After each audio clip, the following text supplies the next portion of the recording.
우연의 일치를 믿어? 이상한 질문 같지, 안 그래? 나도 전에는 별로 생각한 적이 없었어. 이쯤에서 설명을 해야 되겠지. 어제는 내 딸이 실종된 지 1년째 되는 날이었어. 어떤 몸값 요구 편지도 유해도 발견되지 않았어. 폭행치사나 납치의 표준 이론을 지지할 만한 증거는 눈곱조차도 없었어.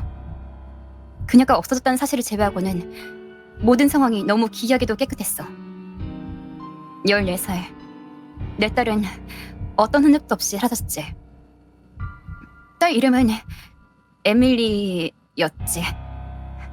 난 이제 그 무시무시한 과거형을 이제야 자신을 가지고 말할 수 있어. 에밀리가 실종되었을 때 나와 내 남편 그리고 우리 큰아들인 조셉은 계속 불안했었어. 괴물 같은 불확실성의 림보였지. 모든 전화는 우리 살을 찌르는 바늘이었고 아직 실종 상태, 사망으로 추정이라고 불쌍한 소녀에 대해 방송하는 모든 뉴스 프로는 우리 목구멍으로 부어버리는 뜨거운 물이었어. 모른다는 건 그건 정말 고문과 같은 거야. 어제까지는 난 진심으로 그렇게 믿었지만 어제까진 말이야. 알 수 없는 누군가에게서 이메일이 받기 전까지 말이야. 그 끔찍한 날에 에밀리한테 어떤 일이 일어났는지 진실을 말한다고 적혀진 이메일이었어. 아래는 이메일 전문이야.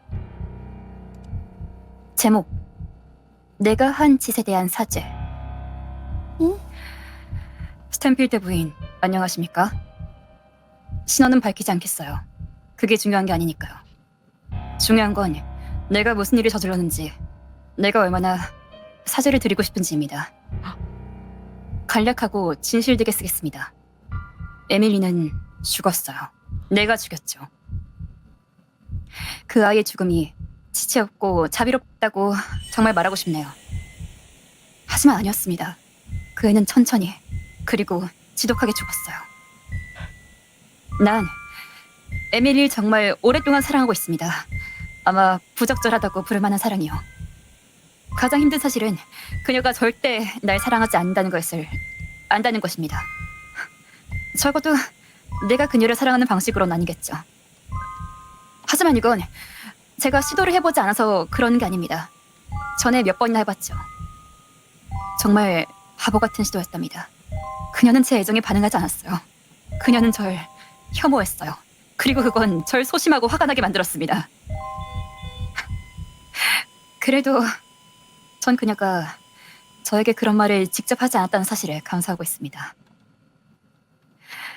만약 부인이 이걸 안다면 그 애는 엄청나게 창피했을 겁니다. 지금은 아니지만요. 환상을 이기는 것이 얼마나 힘든지 아십니까? 스탠필드 부인? 난 에밀리에 대해 더러운 망상을 갖고 있어요. 그게 더러운 걸 알지만 절 흥분시키는 사실은 어쩔 수 없습니다. 지난해 동안 몇 번이나 가장 추악한 그 점이 절 흥분하게 만들었나 고 궁금해왔습니다. 사람들은 가진 게 이룰 수 없다고 생각하는 망상뿐일 때 그걸 다듬는 데 많은 공을 들이죠. 조각가가 조각상을 조금씩 깎아내는 것처럼 말이에요. 화강암에 숨겨진 완벽함을 찾으려고 말입니다. 얼마나 많이 슬쩍 두 손으로 환상이 억압된 곳에 뱀을 풀어내는 상관이 없습니다. 그건 파괴되지 않아요. 파괴할 수 없습니다. 그건 또 다른 조각을 얻게 되죠. 그 조각은 아마도 또 다른 시범 동안의 고문, 비명이겠죠. 그 망상이 비등될 때면 그건 상상력 기반으로는 만족하기에는 너무 복잡한 형태가 되어버립니다. 직접 살결을 만져야 하죠. 따뜻하고 만족스러운 피부. 그리고 난 행했죠. 스탠필드 부인, 난 정말 그걸 해버렸어요. 당신에게는 진실되게 말해야겠죠. 내 망상 속에서 살길 원했다는 것보다는 그걸 실행할 수 있는 게 내 안에 있다는 걸 알고 싶다는 것에 불과했습니다. 내 삶에 어떤 의미를 줄 수 있었던 그 한 가지를 할 용기를 저는 가졌습니다. 1년 전 오늘이요. 내 작은 무분별한 행동은 과거의 일입니다. 난 악어처럼 기다렸어요. 난 길고 긴 게임을 했죠. 그때는 에밀리가 날 믿었어요. 내 주변에서 편안함을 느끼고 경계를 풀도록 했죠. 그녀가 학교에서 집으로 오는 도중에 마침내 기회를 잡아 움직였어요. 난 미리 낡은 고물 오두막을 구해놨어요. 모직 방수포를 던지고 족쇄 몇 개도 준비했었죠. 로맨틱하게 촛불도 몇 개 켜놨어요. 명백하게 그녀를 위한 것이 아니라 날 위한 것이었지만요. 오. 처음에 에밀리는 불안해했어요. 하지만 그 작은 오두막을 방문하자고 설득 끝에 성공했죠. 우리 뒤에서 문은 닫히고 잠겼죠. 그녀가 내가 든 총을 보기도 전에 말입니다. 하지만 총을 봤을 때도 그녀는 착한 아이라 비명을 지르지 않았습니다. 솔직히 좀 실망했다고 말은 해야겠네요. 나는 작자가 아니니까 내가 한 짓을 세세하고 과장해서 말하지 않겠어요. 그게 삐뚤어진 거란 건 알지만 내 삶은 워낙에 삐딱했고 숨겨지고 갇혀 있었죠.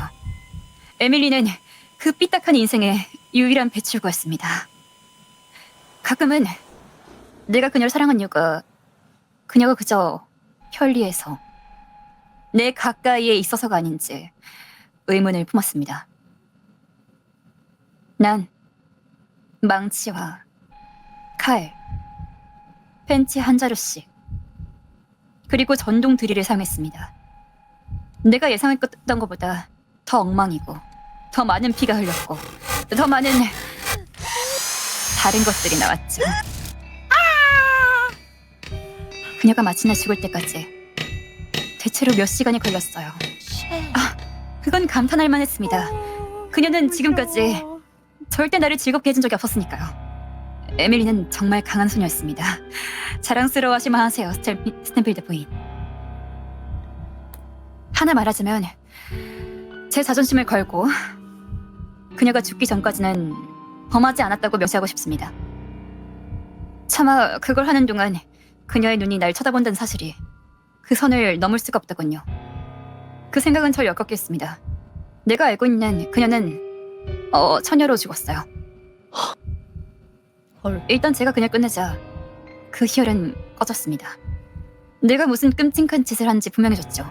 내 기쁨은 혐오감으로, 그녀를 죽일 때 느꼈던 내 안의 모든 그 달콤함은 역겨운 맛으로 변했습니다. 난 내가 살인을 할 수 없다는 걸, 이건 내게 맞지 않는 일이란 걸 그제서야 깨달았습니다. 누군가의 삶을 뺀다는 행동으로 그 얻는 쾌락, 그 이상의 것이 나를 구역질 나게 한다는 것을 깨달았죠. 나는 단지 몽상가입니다. 인생이 촉망한 소녀의 삶을 빼앗아버린 아주 끔찍한 실수를 저질렀어요. 만약 우리 모두에게 해당되는 웅장한 운명이 있다면 내가 한 짓은 자연법에서 일탈이라고 볼 수 있겠죠. 나는 그 행동에 나 자신에게 이제는 혐오감을 느낍니다. 그 자그마한 실험은 완전히 역효과를 주었습니다. 난 경계선을 넘어버렸습니다. 일단 내가 공포와 공황의 첫 번째 물결을 이겨내자 나는 들고 다니기 쉽게 에밀리의 치를 작은 조각으로 잘랐습니다. 모든 조각을 모아 모직 방수포에 쌓았고 나무에 라이터유를 뿌려 같이 태웠습니다. 그러고 나서 수치된 뼈와 잿더미를 묻었습니다. 이 모든 것을 그냥 망각할 수 있길 바라면서. 에밀리 죽이고 그녀 시신의 한 짓은 용기 있는 행동이 아니었습니다. 작년 동안 난 그걸 깨달았습니다. 그건 집착과 비겁으로 한 짓이라고. 그들의 어두운 욕망을 이길 만큼 강하지 못한 사람이 한 짓이라고. 나는 죄책감으로 괴로워했습니다. 내가 빼앗고 다시는 주지 못하는 그 삶의 추억에 둘러싸였습니다. 그래서 내가 예의 바른 행동을 해야겠다고 결정한 겁니다. 그리고 또 다른 목숨을 빼앗으려고 한다는 걸 알리고자 합니다. 그건 내 목숨입니다. 내가 될 수 있는 건 모두 내 주변 사람들에게 위험한 존재이고 또 다른 무고한 사람을 다치게 폭발하려는 시간 폭탄과 같습니다. 나로서 유일한 이타적인 행동은 그 그림에서 날 없애는 짓이겠죠. 내가 에밀리에게 한 짓에 대해 사과합니다. 날 용서할 거라 생각하지 않아요. 내가 그런 걸 받을 자격이 없다는 걸 압니다. 진심 어린 색깔을 덧붙이며. 헐. 내가 이 끔찍한 이메일을 읽은 후 몇 시간 동안 난 울었어. 난 폭력적인 반응을 하지 않았어. 왜냐하면 내가 내 딸을 죽인 살인마와 연락했다고 믿었던 게 아니라 우리가 그렇게 힘든 일을 겪은 이후에 누군가 지독한 농담을 한 거라고 느꼈기 때문이야. 실종 1주년에 일부러 이런 메일을 보냈다고.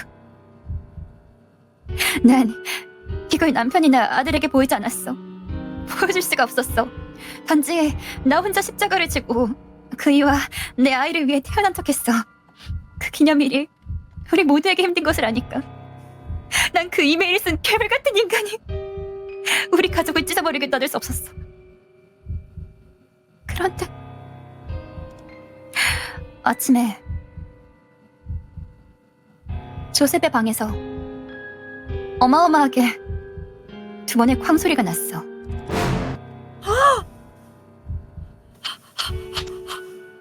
나와 그이가 그 방문을 억지로 열었을 때 이미 늦었어.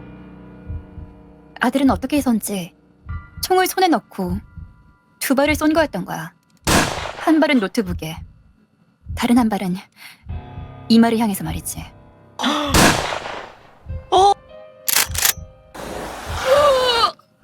그래서 진심으로 다시 물어볼게.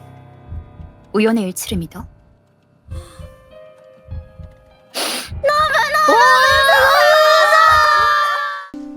별 볼일 없는 인생이야.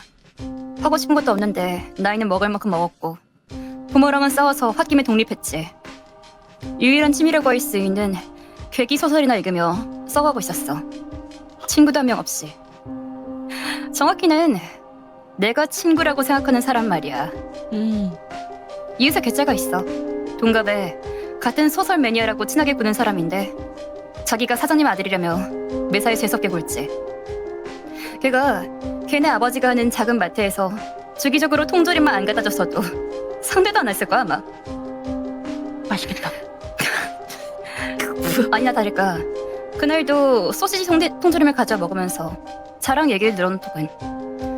유명 소설 작가에게 초청을 받았다며 자기가 특별히 나를 소개해줄 테니 같이 만나보겠다고 잔뜩 으스대면서 그러는 거야. 재수없어. 응. 나도 몇 번 이름을 들어본 작가였지. 신인인데 여러 가지로 소문난 사람이었거든. 하지만 나는 순간 어이가 없어서 코웃음을 쳤어. 그 작은 코웃음이 바라점이었지. 내 지인은 특별히 너를 생각해주는 건데 그 태도는 뭐냐고 히스테릭하게 날뛰었고 나도 지지 않고 맞섰지. 네 허풍에 속아주는 것도 하루 이틀이고 같은 소설 좀 읽었다고 그 찐따 같은 소설 매니아 동호회에 나를 끼워넣지 말라고 했어. 오 마이 갓. 세다. 지인은 먹던 통조림도 두고 내 집에서 나갔고 아싸 이제 나는 그를 쫓아가지 않았어. 뭐 시간 낭비니까. 통조림은 좀 아깝지만 이제 귀찮은 일은 덜겠다 싶었지. 내가 먹어야겠다. 그리고 아무런 연락 없이 3일 정도가 지났어. 난 초조해졌어. 그래, 솔직히 말하자면 걔를 질투했어. 과장은 좀 있어도 항상 뭔가 자랑할 만한 소식을 가져오니까 자신이 좋아하는 것에 열정을 가지고 행동하는 그 태도도. 하지만 연락이 없어서 초조했던 건 아니야. 난 걔가 작가에게, 진짜 작가에게 초청을 받아서 정말 근사한 시간을 보냈을까봐 그게 미친 듯이 질투가 나서 참을 수가 없었어. 그래서 바로 노트북을 열었어. 걘 내가 언제든 걔의 모든 것을 빼앗을 수 있음에도 봐주고 있었던 걸 알아야 해. 어머. 내 집에 끈질기게 들럭거린 사이 난 그의 아이폰 비밀번호, 인스타 계정 정보, 심지어는 차키를 어느 주머니에 보관하는지까지 모두 기억해뒀거든. 어머머머머? 문제없이 인스타에 로그인해서 메시지창을 봤어. 정말 대화 내역이 있긴 있었어. 하지만 그 내용은 정말이지. 주로 지인의 일반적인 찬양이었어. 소설의 어느 부분이 좋았다는 얘기부터 작가의 용모에 대한 칭찬까지 고작 있던 시시콜콜한 연락으로 그렇게 자랑질을 해댔다니. 그러다 마지막 메시지를 보고 피가 거꾸로 솟는 것 같았어. 그곳엔 정말로 작가의 주소가 있었어. 어. 그러니까 정말이었던 거야. 그의 말이. 진짜로. 생각해보면 머리가 어떻게 됐던 것 같아. 그 길로 바로 나갈 준비를 했거든. 어머. 택시를 타고도 꽤 걸었는데 도착한 곳은 꽤 평범한 곳이더라고. 유명 작가라기에 번듯한 저택이라도 산 줄 알았는데 조금 만족스러운 기분이었어. 어머. 내가 생각한 대단한 사람이 이렇게 허름하게 보이는 곳에 산다고? 다들 알고 보면 별거 아니잖아 싶어서. 어머. 이상하게 초인종이 따로 없더라고. 그래서 노크를 하려는데 문이 열려 있었어. 생각해봐. 지인의 개인정보를 훔치고 충동적으로 여기까지 달려온 사람한테 뭐가 그리 어렵겠어? 자연스럽게 안으로 들어갔어. 무단 침입. 안은 생각보다 깨끗한데 사람 사는 느낌은 아니더라고. 어? 실제로 아무와도 마주치지 않았어. 응? 덕분에 편하게 구경하는 와중에 이상한 점을 발견했어. 컴퓨터는커녕 펜과 종이조차 보이지 않아. 이 작가는 어디서 글을 쓰는 거지? 어? 혹시 내가 엉뚱한 가정집을 헤집고 다닌 건 아닌가, 그런 생각이 들었을 때쯤 구석 어두운 곳에 잘 보이지 않는 문이 있었어. 어머. 더 물러날 곳도 없으니까 문을 열었지. 통로는 꼭 동굴 같은 풍경에 계단도 없이 꽤 경사가 있는 내리막길이더라고. 발이라도 잘못 디뎠다간 굴러 넘어질 것 같아서 조심히 내려갔어. 계단도 없이? 지하는 하수도 같은 통로에 방이 여러 개 있는 것 같은 정돈된 개미굴 같은 구조였어. 어? 열어보면 애매고? 가끔씩 멀쩡한 방도 있고, 적어도 위쪽보다는 생활감이 느껴지더라. 어머. 꽤 즐거웠어. 탐험하는 기분도 들고 어? 약간의 배덕감에 뭐 미스테리 소설의 한 장면을 체험하는 느낌이었으니까. 내가 바보같이 길을 잃어버리기 전까진 말이야. 어머. 아니 꽤 복잡하더라고. 바보다 어머머. 바보. 어떡해. 바보임. 무갈통이다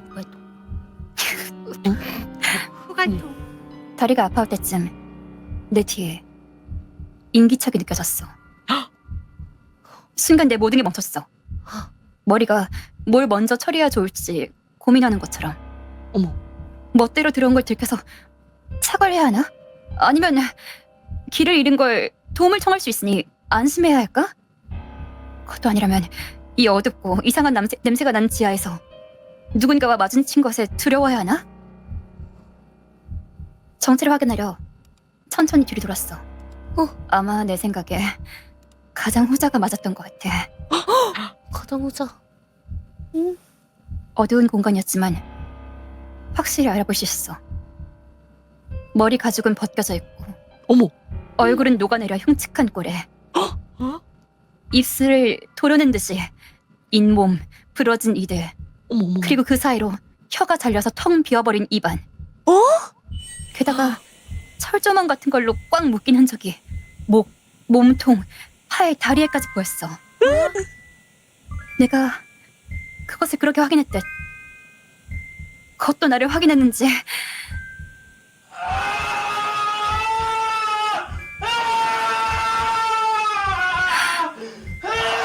괴성을 지르며 달려들려고 했어.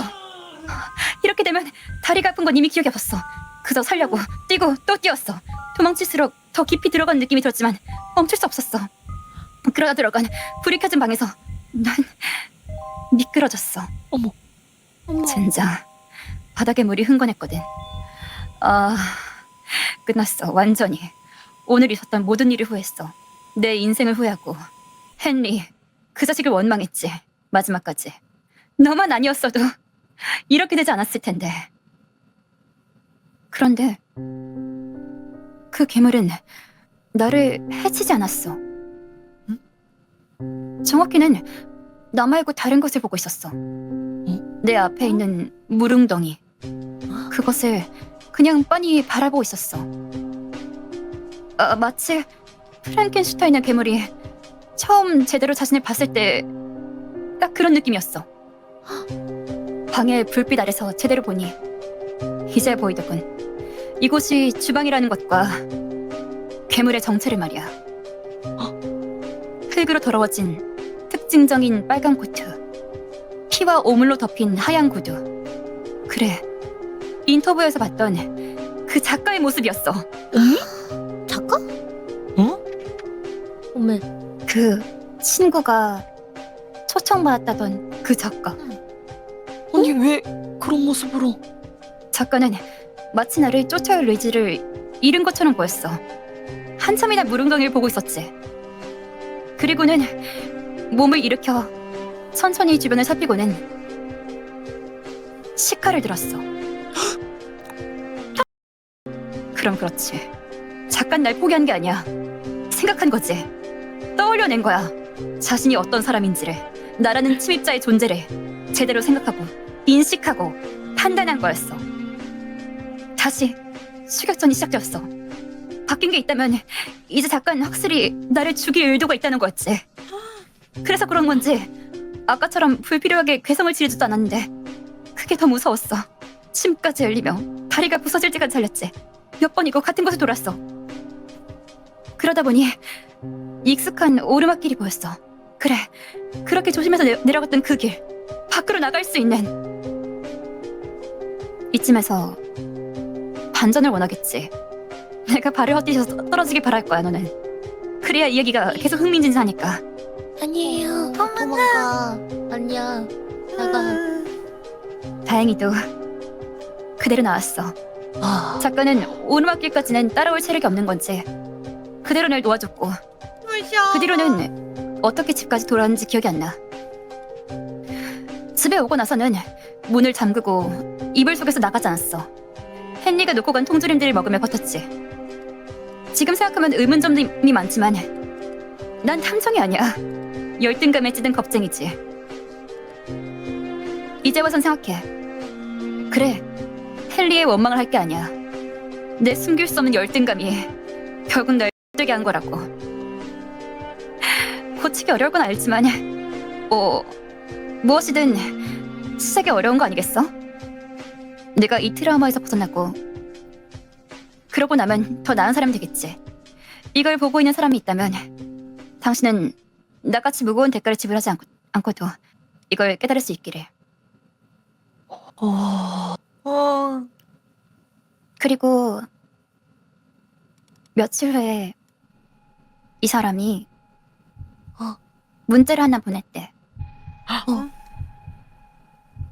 헨리. 헨리? 응? 내가 미안해. 너였구나.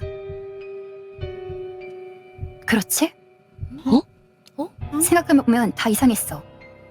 누가 잡지사 인터뷰에나 입고 가는 코트를 집에서 입고 있지? 집주인을 누가 그 집 지하에 철조망으로 묶어놓냐고. 그 괴성, 내 이름을 부른 거였어. 날 알아본 거였어. 끝까지 쫓아오지 않은 것도 그저 날 위험한 곳에서 몰아내준 거였어. 내가 미안해, 정말. 너희 아버지에게 뭐라고 말씀드려야 할지 모르겠다. 애초에 내가 그 작가의 소문을 믿고 너한테 일러줬어야 했어. 내 열등감이 널 그렇게 만든 거야. 헨리, 내 친구. 내가 정말 미안해. 제발 연락해줘. 연락해서 하나만 알려줘. 지금 우리 집 창문 밖에 서 있는 빨간 코트는 너인 거지?